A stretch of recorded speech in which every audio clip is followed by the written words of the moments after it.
Alright guys, so another knot. This is a very commonly used knot, this one. It's going to be a figure 8. So there's so many different types that you can do.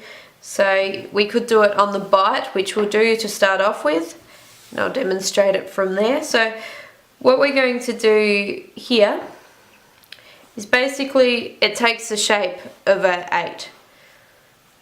So we're going to wrap it around as if we were just doing like a simple overhand knot, but instead of going straight back through, what we're going to do is do another half round. So we've gone around there once completely around the back of our main line,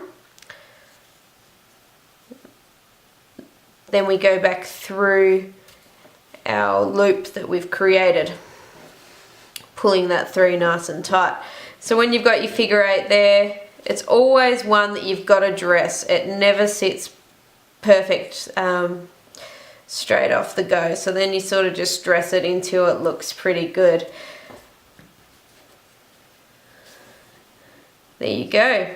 So you got a loop here. So it's a great one for anything that you need a loop in your rope, the end of your rope, for tying in, anything there for climbing, anything. It's a great knot for that. So there's other ways you can do it as well. So that one's on the bight there. So this is what you refer to as the bight when you fold your knot back over, your rope back over onto itself. So we'll just undo that, and I'll demonstrate another way. So this time we're not going to be doing it on the bight, yet I'm going to show you a way with follow through. So what we're going to do again is we're going to put our rope underneath the main line, and again wrap it around once. So you can see I've done that full circle again. I think the other time I did it up the other way, but that won't matter. So we've gone around once full time, and now we're going to go back through from the other side your line. So you can see I've got that 8 shape there again. Very good. So pull that tight, but not too tight, just so that it's nice and neat over there.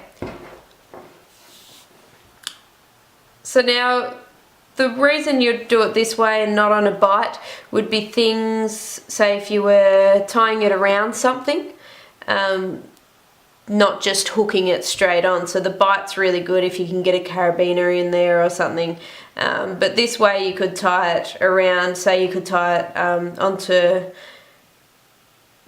basically anything, onto a hook or anything, onto jetties if you're tying your boat up, anything there, tied around a pole, anything. Also it's useful for tying your ropes, 2 ropes together as well. So what we're going to do now is I'm going to demonstrate the follow through.